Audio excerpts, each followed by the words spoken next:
आमच्या Venkatesh Nandanvan, Venkatesh little heart, Venkatesh solid, Venkatesh paradise या site मध्ये दिवाळी निमित्त बुकिंग करणाऱ्या ग्राहकांना खास सवलत। साई डेव्हलपर्स निर्मित अत्यंत कमी दरामध्ये सासवडमध्ये प्रथमच हिवरकर मळ्यामध्ये रेसिडेन्सी झोन मधील 1-2 गुंठ्याचे बंगलो प्लॉट उपलब्ध। Amenities separate electric DP, drainage line, main road 40 फुटी डांबरी रस्ता, अंतर्गत 15 फुटी डांबरी रस्ता, सर्व सोयींयुक्त 1 ते 2 गुंठ्यांचे रेडी प्लॉट कमीत कमी किमतीमध्ये। सर्वसामान्य लोकांना परवडेल असे स्वप्नातले घर बंगले बांधण्यासाठी आजच संपर्क करा। साई डेव्हलपर्स, आमचा पत्ता हिवरकर मळा सासवड, सर्वे नंबर 53/14। अधिक माहितीसाठी संपर्क मोबाईल 9850 53 39 06 आणि 9890 01 79 28।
प्रश्न आहे आपला आठवड्यामध्ये थोडीशी माहिती सांगितली।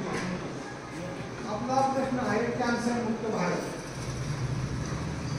हे झाड आहे ना, हे झाड लक्ष्मीचं झाड आहे, याच्या पानापासून कॅन्सर बरोबर फर्स्ट आणि सेकंड आहे।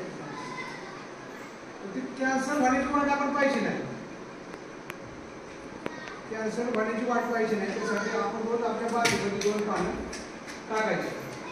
कढीपत्ता सांगा, कढीपत्ता पाचूच ना। तर हे काय करायचं, तर मी शास्त्रज्ञाला विचारलं कॅन्सरचं प्रमाण असं वाढले, सगळं वाढले, काय केलं पाहिजे। म्हणजे तुम्ही कॅन्सरच्या झालेल्या पेशंटला तुम्ही औषध द्याच, त्याच्याबरोबर काय तर 900% करायचं। आणि एक झाड आहे ना, 1960 साली भारत देशामध्ये आलं, त्याचं पुढे आपलंच होतं आणि मध्य अमेरिका आणि दक्षिण अमेरिकेमध्ये त्याचं राष्ट्रीय झाड आहे। ह्या झाडाला तिकडं श्रीमान लागला, बॉटनिकल नाव आहे आणि त्याला पॅराडाईट ट्री म्हणतात, त्याला स्वर्गाची उपाधी दिली। आणि आता अब्दुल कलाम 2006 साली त्याची वृक्ष लागवड ह्याच्यामध्ये केली, आपल्या ग्रामीण पब्लिक पहिला इव्हेंट आपला 25 लाख लोकांची सुरुवात आणि भारत देशामध्ये झाली। त्याच्या अगोदर 7 पासून रिसर्च केलं जातं आणि त्याची उपयोग पावली पाहिजे। आता जर कॅन्सरचं प्रमाण जागतिक आरोग्य संघटना काय सांगते, जागतिक आरोग्य संघटना सांगते की अजून 2 वर्षांनी तुमच्या घरी माझ्या घरी कॅन्सरचे पेशंट आहे आणि सगळ्यात जास्त कॅन्सर कोणाला आहे, महिलांना, गर्भाचा आणि स्तनाचा।